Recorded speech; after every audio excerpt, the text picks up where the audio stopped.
Welcome to the voices of transparency and excellence. We're not pivoting, the world is spinning, like a top. Let's stop, figure things out, get some answers. Come with us on this ride. Warm regards, Rick and Judi. Welcome to our podcast series where we address crucial topics impacting our campus and community. I'm Judi Clarke, and I'm here with... And I'm Rick Gatteau, and we are in Season 2. Exciting. Today, we're going to dive into understanding basic savings, Bitcoin, and investing. 3 great topics. And this is the second of a 2-part series to get the year off to a good start. So today, we're thrilled to be joined by Danling Jiang, a professor of finance and the Associate Dean for Programs at the College of Business here at Stony Brook University. Danling also co-directs the Center for Entrepreneurial Finance and the Blockchain Business Lab. Danling, we're so happy you could join us today. Thank you for having me. Great. So to start off, let's talk a bit about financial literacy. What is the state of financial literacy in our schools today? If we start with K-12, actually, in fact, over 20 states have already mandated financial literacy education in high schools. And interestingly, New York has not, but there are pending bills in New York State right now which are requiring New York State high school students to complete a financial literacy course and education upon graduation. One of the bills, it's called A8733, is actually going to require grades 4 to 8 also complete financial literacy education. And that's the high school, like state of the requirement across different places. But in terms of the high financial literacy education in Stony Brook or in campuses, I would say across different universities and every place is trying to require or mandate financial literacy education as their core curriculum across different campuses. And our university has not done that, but I personally would recommend doing it because right now for Stony Brook core curriculum, we have different courses to train students for their lifelong learning skills, right? Such as arts, being global citizen, humanity, technology, math, and writing, quantitative skills. However, we do not have one standard that requires financial literacy education to be the skill. But it's in fact a life skill that should be acquired in college or before college. No, it's interesting to consider as a life skill. So what's the impetus for this change in thinking to want to include it in the curriculum? If I look at Stanford or some other universities that now have top finance scholars pushing for this common financial literacy education across campus is because having the basic skill of math and writing and reading are not enough to understand the financial contracts that all of us are encountering probably from day one as adult, right? And the financial world has become so complex that without some kind of introductory training to build the basic framework, it's difficult for students to go there suddenly facing hundreds of thousands of options that they can comprehend what's going on. They know what's important and what's not because there's a lot of noise or not so great contract out there, right? So having this introductory course really set the framework and gave them the basic tools and the ability to tell good versus bad so that they have a good head start, right? To manage something they should start early in life, such as savings and investing, and also less debt, by the way. Right. So let's go on and talk a little bit more about the investing. And we think about financial empowerment and we think about generational wealth. And so there's a difference between saving and investing. Can you talk a little bit about why people should be investing or why saving is not enough? And then how would one start if they wanted to? It's a great question. So people tend to say, oh, do I save or do I spend? But saving itself is not enough. We call hedge the inflation risk in the long term. I can give you some numbers. In the last 45 years, since 1980, if you put $100 a month into your bank account, earning we call risk-free rate, the treasury bill rate, and today you're going to have about $100,000. But if you put that in the broad market, stock market index, guess how much you're going to have? How much? 10 times of that. Wow. It's over $1 million. So doing that first step, putting money aside, your money is still parked back to the past. We need to build that time machine so that your money flies with you, preserving that purchasing power by the time you need to use it at some point in the future. And that time machine we call is compound of interest or investing. And also if you look at past 100 years, in finance we call equity premium, meaning that stocks give you higher returns than risk-free assets. And typically it's 6 to 8% more. But if you put money in your bank account, it's typically only 3%. This is 6 to 8% more. In the last decade, it's 11% or more.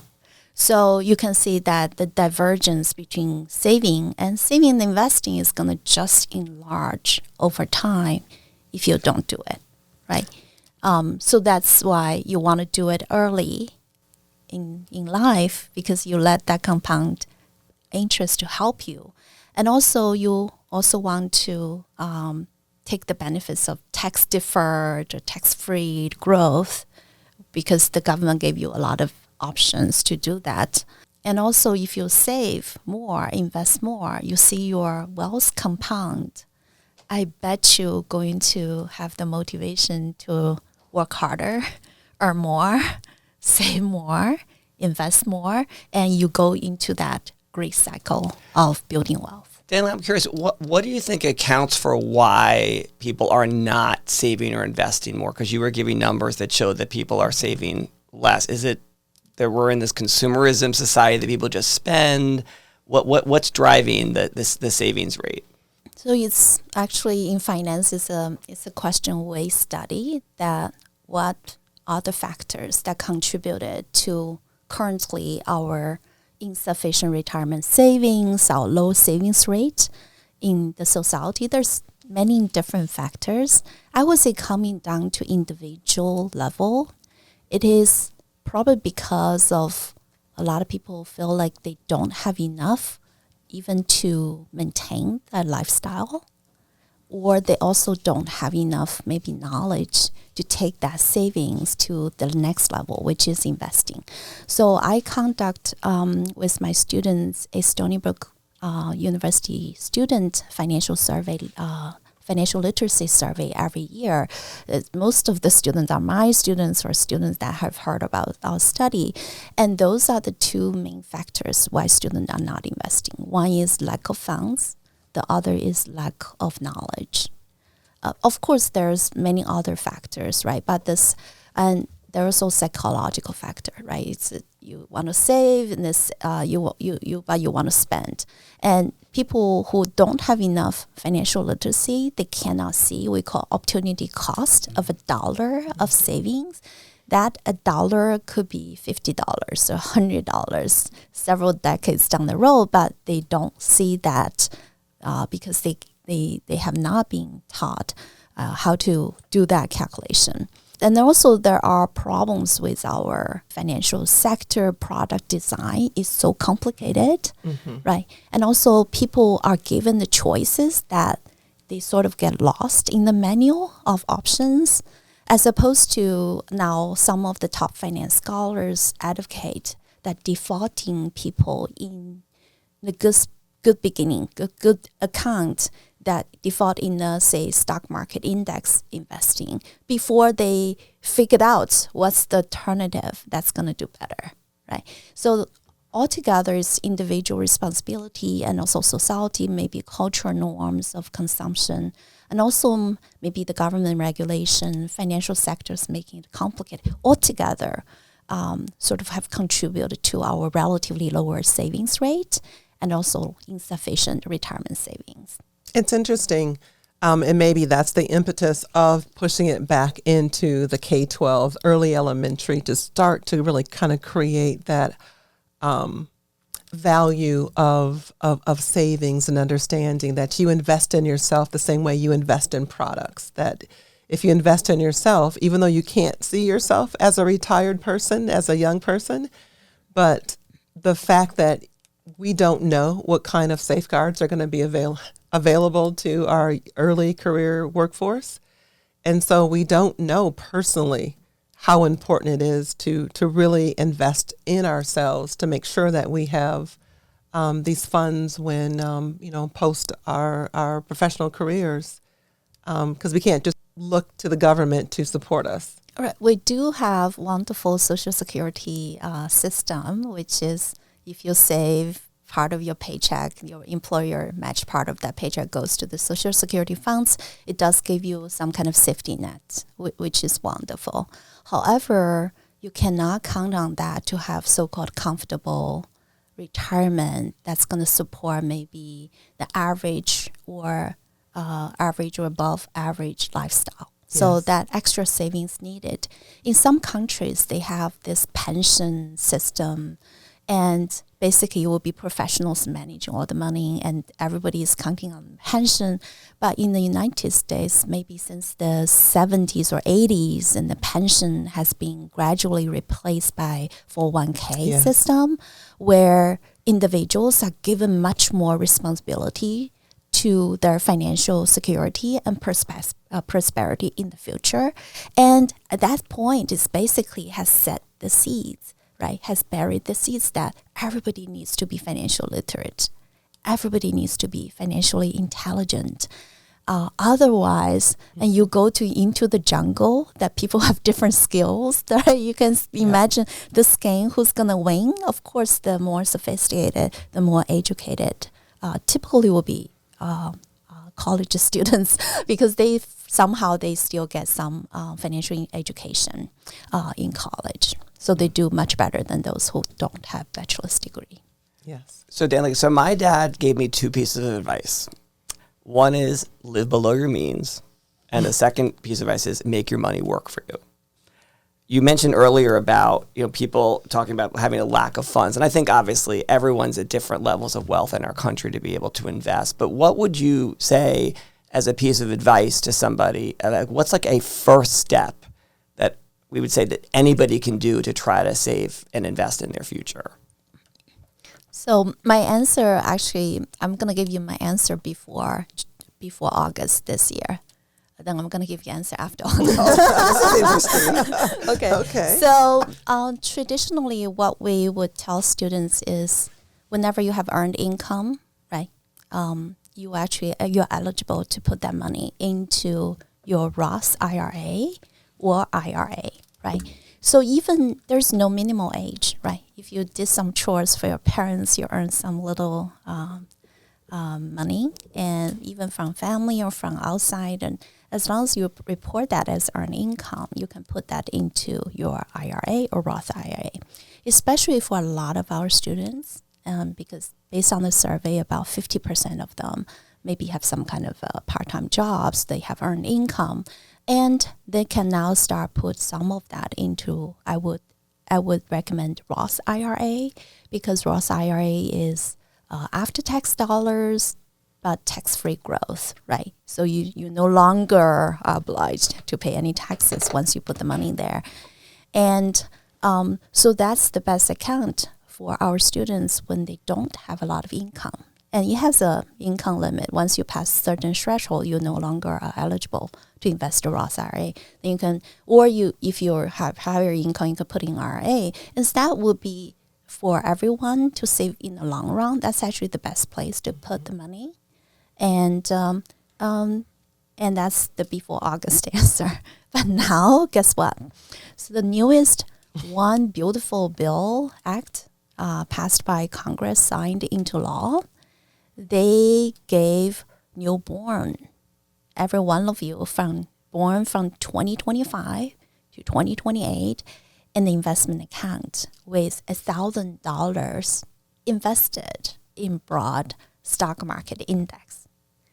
So meaning that if that investment account, that even parents can contribute to that account for their children, right? Children's future. So essentially that account tell you the best place or best time to start saving and investing is actually at the childbirth. And that's the $1,000 is not the money matters. It actually matters if you look at how much is that in 50 years. But it's really the kickstart, this momentum, right? The parents can put in $1,000 each year into this. And it could become $500,000 40, 50 years down the road. And so I would say now, if you want to start investing, start as parents, start at birth, then to teach your children how to contribute to that account, even not with earned income, with anything you get from your relatives and family. That's great, because ours was birthday money. Birthday money, holiday money, you always half you keep and half you invest. So it's interesting when we think about our financial markets and we think about the new influx of cryptocurrency and Bitcoin and how that's kind of changed the way our financial models and how we see currency. Can you talk a little bit about both crypto and Bitcoin, which are different, about crypto and to our audience? Okay, so great. To define Bitcoin or crypto, it's really important to talk about blockchain technology to begin with. So blockchain technology is where the cryptos or Bitcoin are created and are living, right, on. So blockchain technology is we call decentralized and distributed ledger, where basically the transaction history, transactions are recorded and copied in many different copies and held independently by different entity or individuals, right? So that they can maintain the integrity of the network. So one example would be, suppose you have a class of 100 people. Would you trust one person to record the transaction between every pair of individuals in the class, versus if 10, 20 or whoever are interested in being the bookkeeper, they can keep a record of transaction. And suppose you have 20 people volunteered and their transactions have to be identical, right? In order to recognize this is a valid transaction. If somebody try to manipulate the book and he or she cannot change the 19 other copies, right, at the same time, right, so that person can be punished. But if you do a good job with recording your transaction, you'll have identical copy as everybody else, you're going to get rewarded. So if you can think, this is basically blockchain technology, that creates this incentive for everyone to can come in permissionlessly and become a record keeper, and altogether they have to keep the same records. And so it's very difficult to be hacked, to be manipulated. And so it's a trustless, right? You don't need to trust it because you trust the code. You don't need to trust whoever is keeping the record. So that's blockchain technology. And Bitcoin is the first cryptocurrency that was created in this we call double spend proof blockchain technology, which is the one we use today. It was back in 2009. It's created by some kind of pseudonym, Satoshi Nakamoto. So Bitcoin is now people position it as they call digital gold, right? Initially it was created as also currency, but people don't really use Bitcoin as a lot of currency unless layer 2. Otherwise it's too expensive because it's older, the oldest technology, blockchain technology nowadays, right? So that's Bitcoin. So it's now serving as more like a store of value. But in terms of other cryptocurrency which was created after Bitcoin, using the open source code, you change here, change that, and also using better algorithm, better technology, so it's faster and faster, and they serve different functionality, right? So for instance, we have some serving as the currency for like international transfer of value from peer to peer without intermediation, such as repos, such as XLM, and like stable coins. We heard about the Genius Act, right? Stable coins a lot. So you can send people basically digital cash from your phone to their phone, wallet to their wallet, without going through a bank, going through a broker, going through anyone. So it's like a wallet. It's just a digital wallet, digital cash that we can send to each other with the technology. And we also have a large, some very important protocols. They are computational tokens, such as we heard about Ethereum, Solana, Avalanche.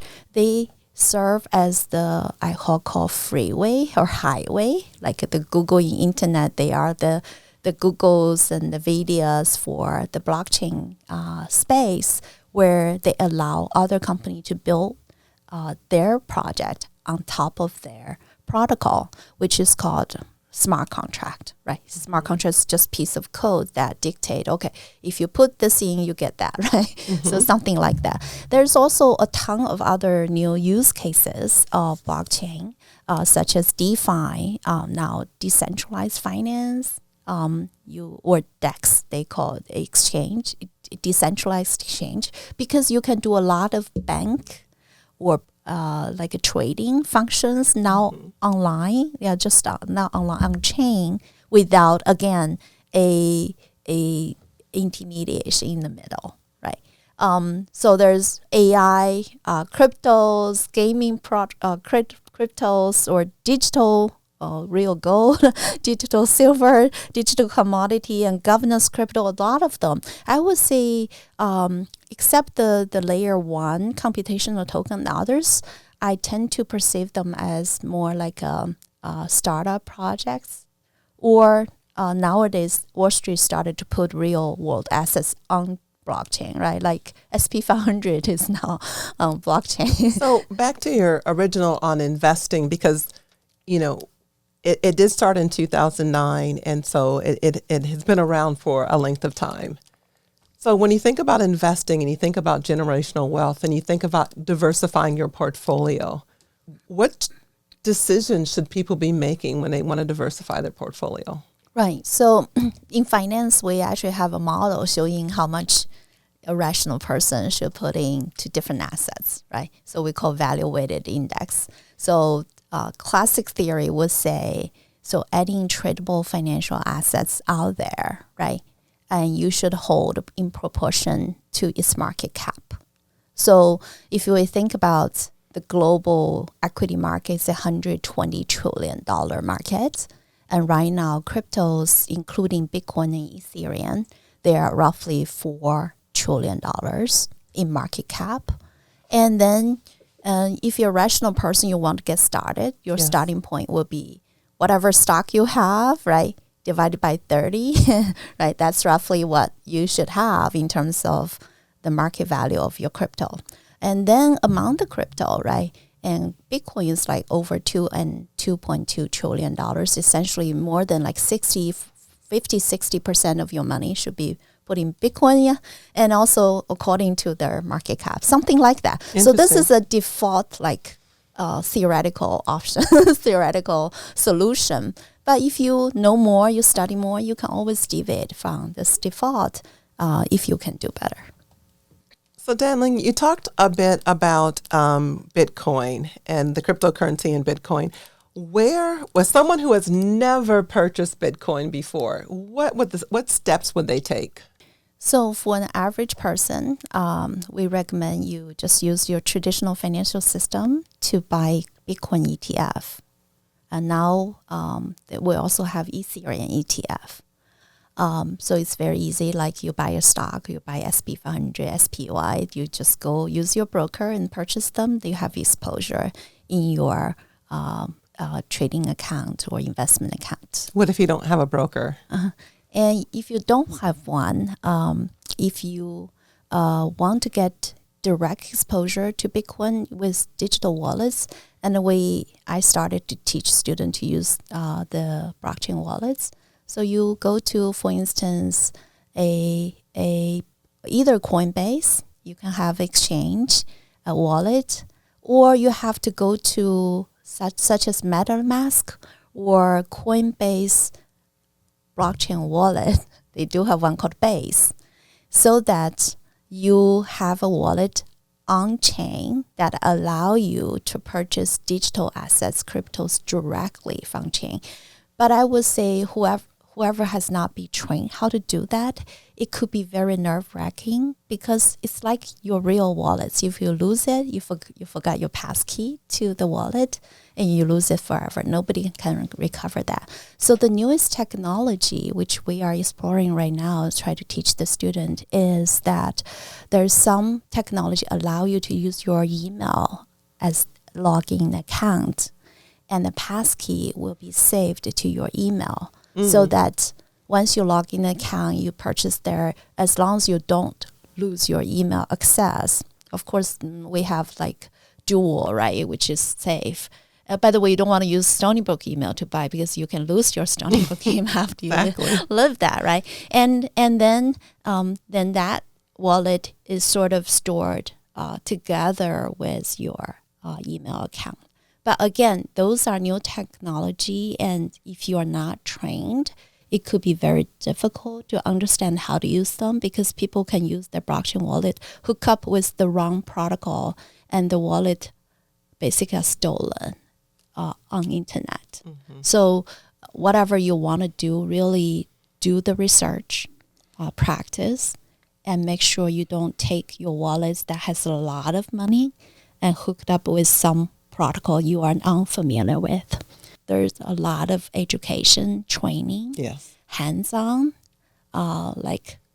teaching is needed. We need to do more on campus so that our students can go there into the blockchain world, feel confident, and they can take advantage of the world as opposed to, being taken advantage of.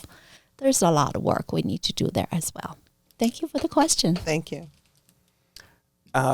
Talk a bit about managing debt. I know we've talked about investing, but for any of our listeners who are currently in debt, what's good debt look like? How do they manage debt to help them, get into a better financial position? So when we talk about debt in the class, we do mention we call good debt and bad debt, and using more like a terminology, productive debt versus non-productive debt. Right. So typically, non-productive debt will be those type of consumer debt on your credit card, sometimes some other consumer debt that you use to support your lifestyle that you cannot afford based on your income, right? So we don't want you to do that. We want you to save, or if anything, you should just spend the money you have, living within your means, right? So for students or for anyone who has a lot of consumer debt, especially credit card debt, or sometimes you heard about payday loan. They're really super high interest. And you should try your best to have higher income and to minimize carrying over the balance, and also try to find a better interest rate so that you can pay it off sooner, right? And the good debt will be different. The good debt will be something maybe it's worth to take on the debt right now because your anticipated return on your investment is going to be outweigh the interest rate of the debt. One example will be for our students will be student loan. On U.S. News, Stony Brook University students, they reported average student has about $18,000 debt after the graduation. It's not much at all. And only 6% of students have private debt, which on average is $34,000. And our students do worry about their student loan because in our survey that shows every year, right? They worry about the student loan. So for student loans, my recommendation will be don't worry about them and do a good work, find a good job, increase your income, and leave like a student 3 years after graduation, and you can easily pay it off. Well said. That's well said, as they should. So. That is really well said. And it's interesting when you talked about good debt, and I think people always see debt as something that is in a negative fashion, but it's interesting even on your ability to take out a loan, buy a car, buy a house, and so on, is that you have to show a level of trust and revolving credit. So I appreciate you balancing everything with the good debt because it shows trust. Right. So credit card does give you that credit history. So there's some benefits. So we're not saying nobody should have credit card. I have credit card too. Right. Great. Well, Danling, we just wanted to thank you so much for your insights today. Really appreciate it. We learned quite a bit from you, and we look forward to having further conversation with you. Absolutely. We hope our listeners find these discussions informative and empowering as we navigate these times together. Thank you again. We really appreciate all your incredible insight. And Danling, you are doing a wonderful job with our students and helping them with generational wealth. Thank you. And we ask all of you to join us again next week for our episode. We're going to explore beauty, and how we see ourselves. For now, I'm Rick Gatteau. And I'm Judi Brown Clarke. Thank you for tuning in.